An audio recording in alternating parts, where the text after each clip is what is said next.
Welcome to the Wealth is in the Details podcast. In this podcast, financial planner Peter Raskin helps families and business owners understand and prepare for their wealth journey. Along the way, thoughtful and detailed planning can provide clarity and confidence as clients confront a multitude of financial decisions.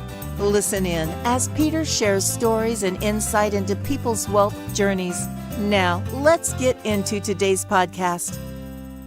Hello and welcome to Wealth is in the Details with Peter Raskin from Raskin Planning Group. Today, our podcast is entitled Financial Decision Making Isn't Always Rational, and it really leads to the subject of behavioral finance. So let's get started. Good morning, Peter. How are you? I'm fine, thanks. How are you, Eric? Doing very well.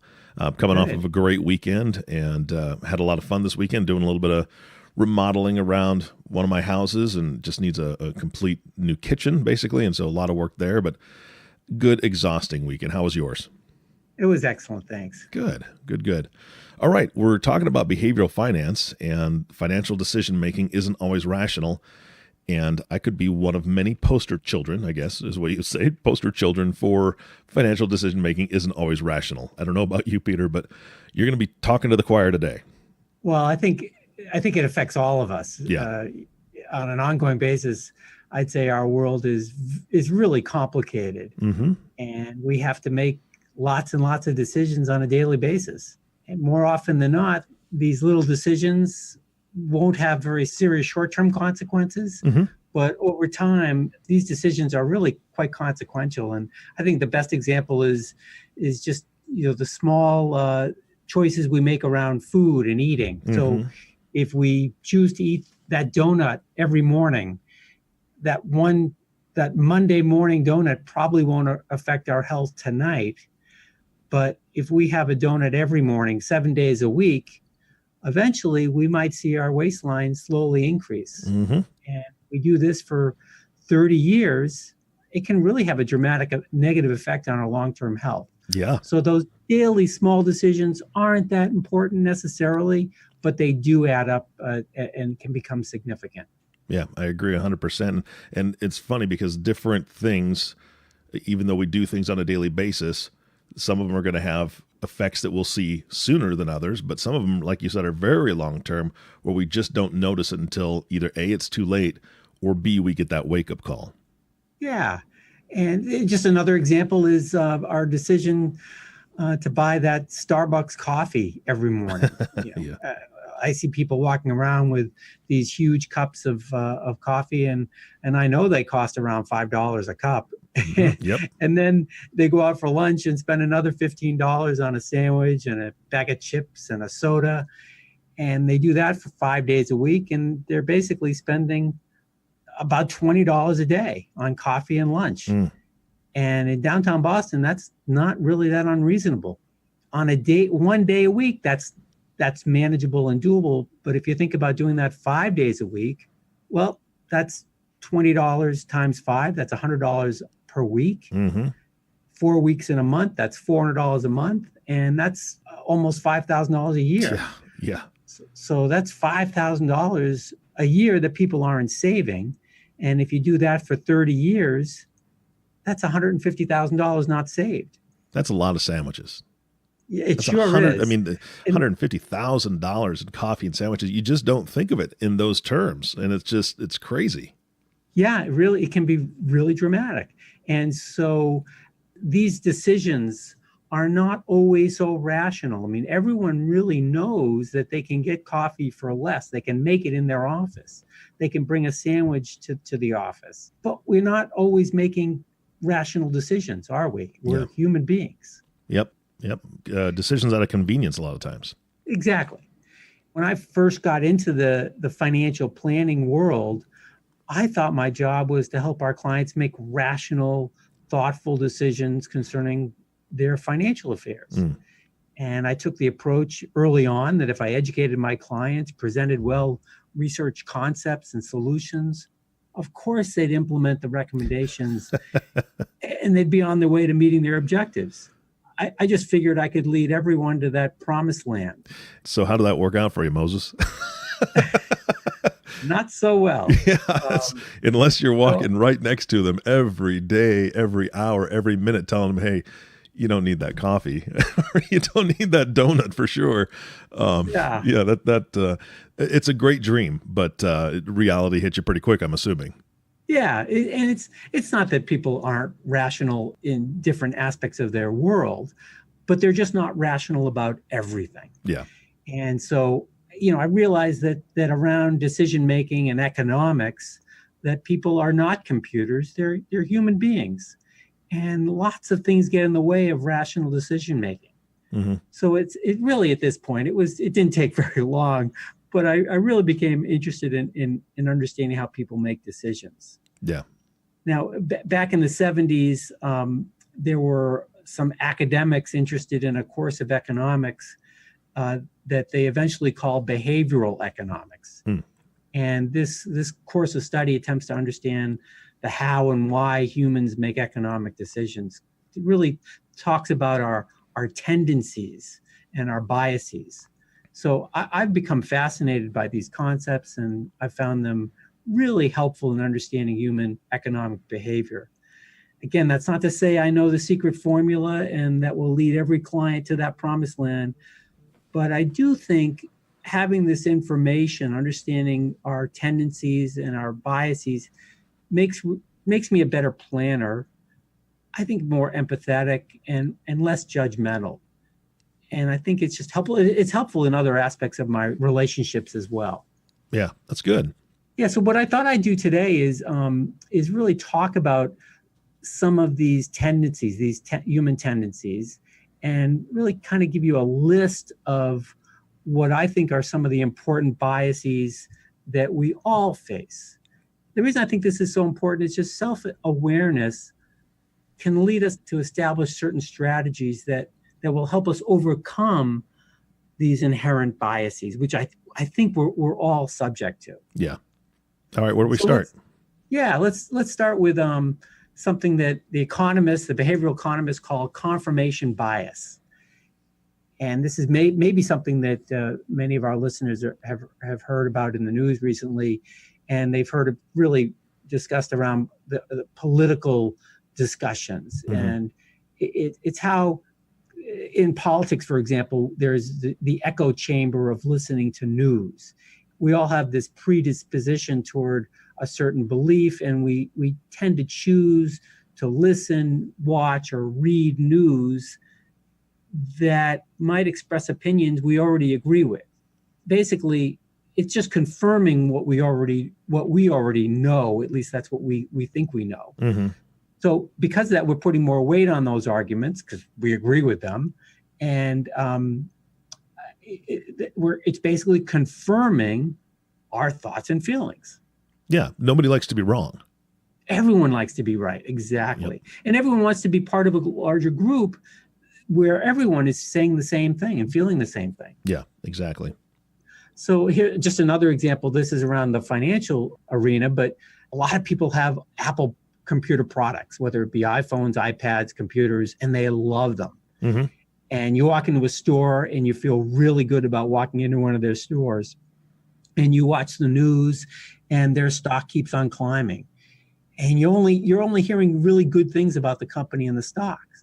So no matter what the current price or other stock investment alternatives that are out there, you decide to buy the stock because it feels good. Mm-hmm. You buy the stock continues to increase, and this confirms your feelings about the stock. You might even buy more stock. Mm-hmm. But you haven't looked at any other investment options. Yeah. Or understand how the risk of owning so much of Apple stock might affect you, and how it's pricier now than it was a year ago or 2 years ago or 3 years ago. This strategy can work really well from an investment perspective until it doesn't. Yeah. And again, there's nothing wrong with Apple stock as a company. Their products are excellent. However, if you've watched the news recently over the last few months and this year, Apple stock has come down pretty significantly from its all-time high. Mm-hmm. So those people that have bought a lot of that Apple stock because it felt good, because they've been watching it and listening to what other people are saying about it, are really more affected by that loss because they've got such a high concentration in that position. It seems like it's also kind of, you could categorize it as being comfortable with the familiar. Exactly. Yeah. I like that. That's good. Another tendency that I think a lot of human beings experience is this tendency to be overconfident in our abilities. Okay. So we tend to overestimate our own ability and performance. We tend to believe our performance is better relative to others. This is, I think, a wonderful thing for people to feel confident and to really believe that they can achieve success. But this human behavior, this tendency, can be dangerous. Mm-hmm. So just as an example, most people believe they're better drivers than the average driver. I'm sure you may have heard that study before. I am better than the average driver. Exactly. You're so good, you can read your email on the phone, maybe do some texting, because you're just a better driver, even though others really shouldn't be doing that. That's right. So, it's kind of, how can the vast majority of people actually be better than the average? Yeah. It just doesn't happen. I've also found that some people that have had great success in one area of their life believe they're exceptional, or they can really do a good job in other areas as well. I think of those founders of successful small businesses. They think they can do it again and again and again. And they may very well be really talented. But there's this feeling that you're really good, and you may not always be as good as you think you are. Mm-hmm. I try to remember that it's not what you know that can lead to success, but it's what you don't know that can avoid mistakes. So just again, back to the financial world, if you purchase a stock that increases in value, your stock picking prowess might have been confirmed, and you have a tendency to become overconfident in your ability to pick stocks. Yeah. So you've chosen one or two or even three really good stocks that have done well, and you begin drinking your own Kool-Aid. Yeah, exactly. And in fact, you most likely got lucky. Your stock picking skill isn't necessarily repeatable over time. And this overconfidence can tend to drive people to make more risky decisions. Yeah, absolutely. So an example of that is people not purchasing adequate insurance. People say that to themselves, I'm in great health. I take good care of myself.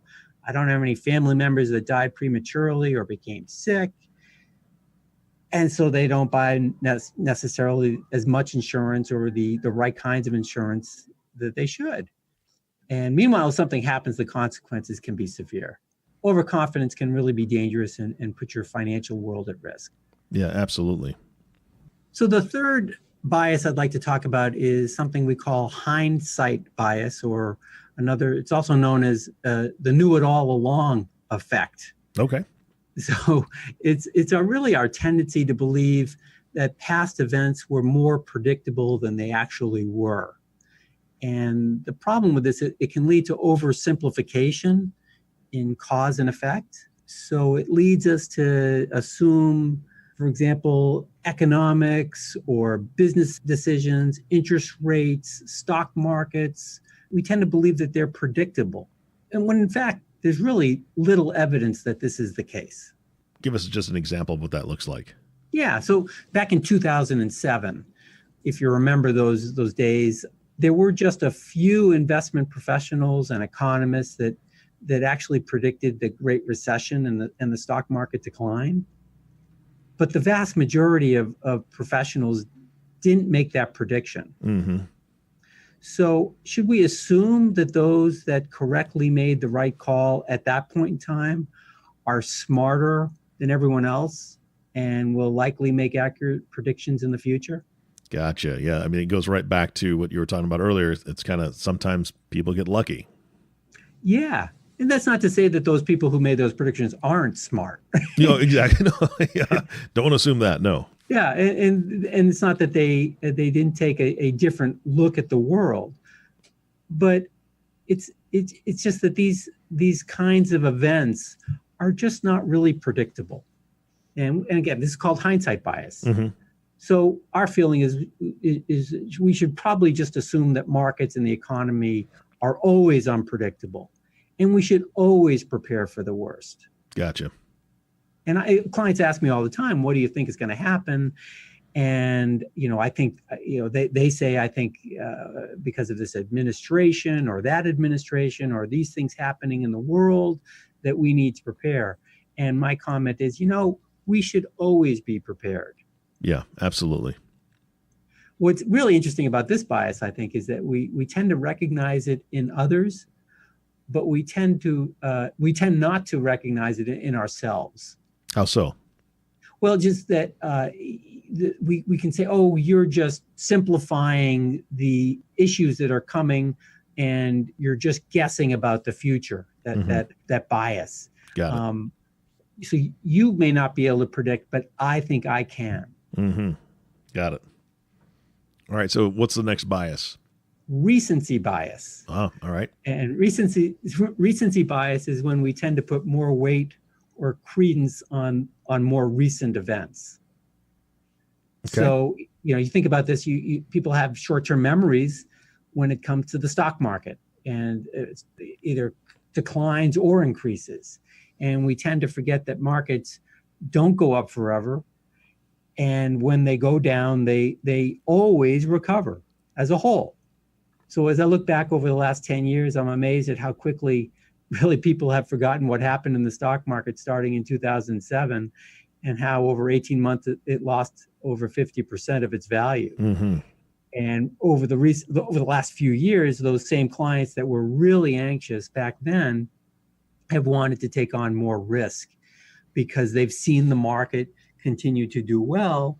They felt more comfortable, and therefore they're wanting to place more risk into their portfolio to generate better returns. And this can be, again, dangerous. So we try to avoid that recency bias. Unfortunately, clients often focus on the more recent past and ignore those long-term trends and really the inherent risks in the short term.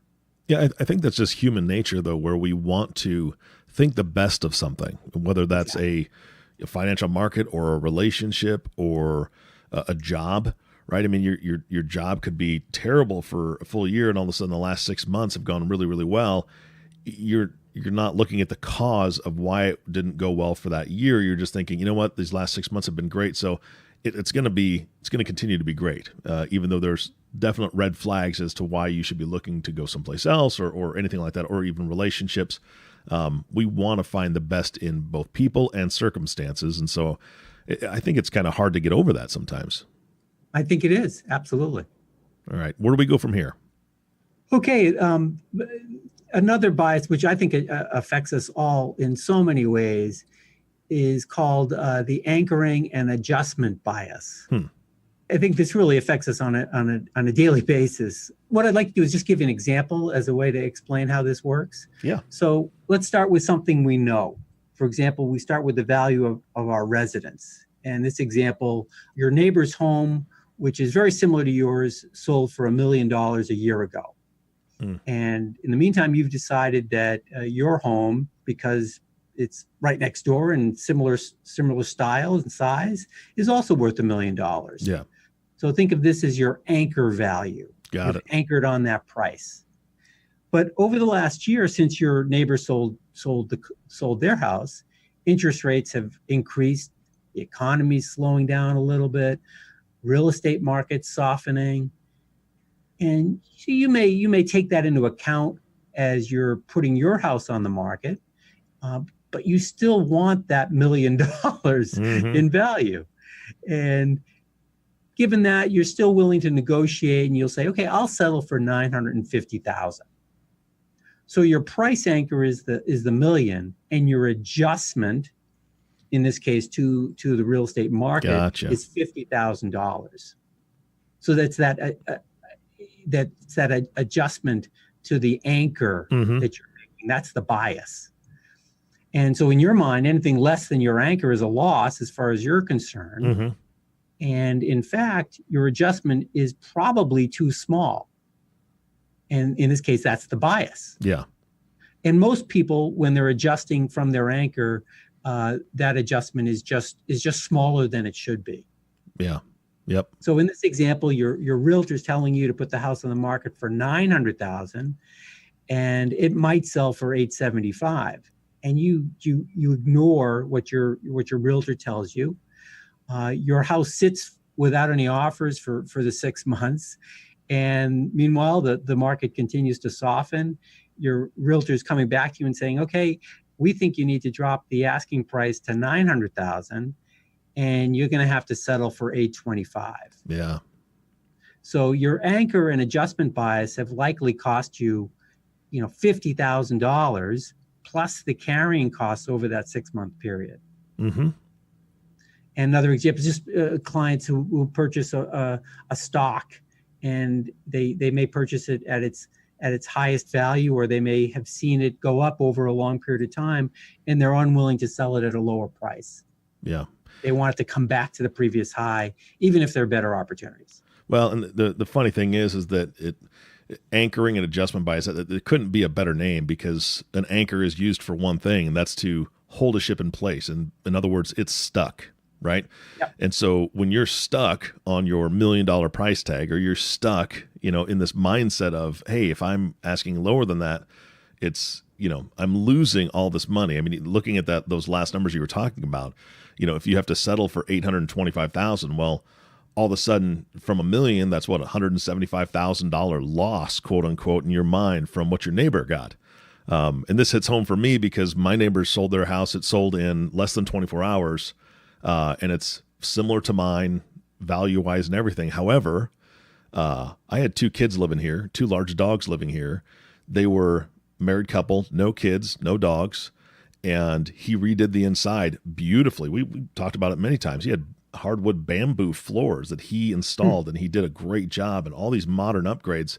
There's a whole different story on the inside of this house than just, what's on the outside and how many bedrooms it has, how many square feet it is, that totally played into that. And I know that my well-worn, well-used house with kids and dogs isn't going to match the quality that he had inside. So I cannot go by that. And I think it's your example is perfect. And also, again, emotionally attached to something, an emotional anchor in a way with that investment or that stock.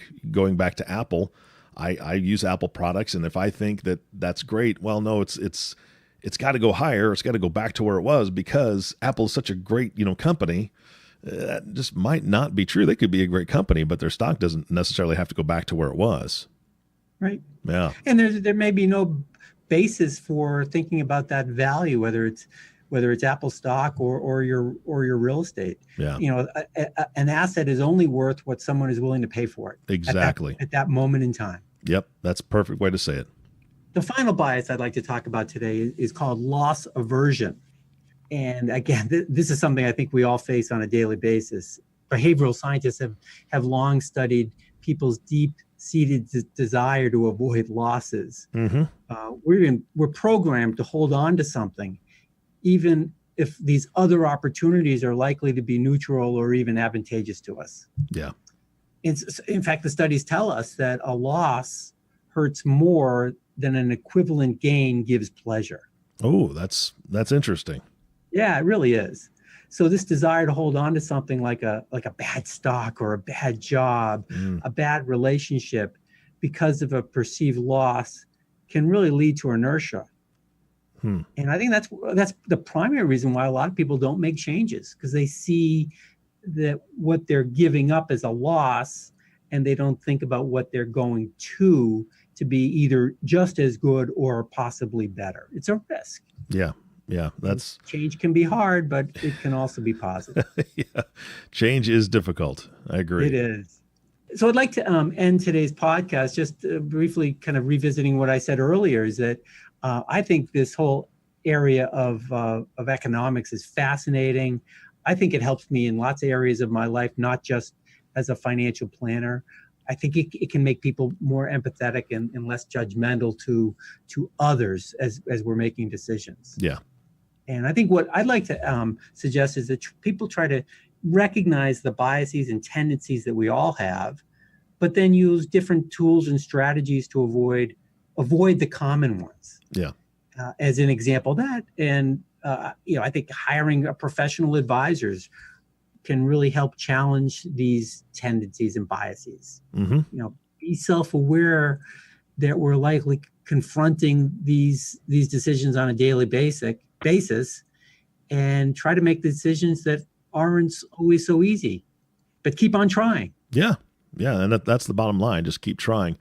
And honestly, I think that the biggest hurdle that most people have to get over is those of you listening now. And it's funny because some of the things that he said, that Peter said, really resonated with me. I've got a motorcycle in my garage that I tried to sell last year, but my asking price was justified by the fact that it was my baby. I've kept it, in top condition. It's got all the accessories on it, and the market is flooded, or was this last year, flooded with motorcycles. And so it wasn't selling. And I didn't sell it because there's no way I'm going to take $1,000 less than what I'm already asking.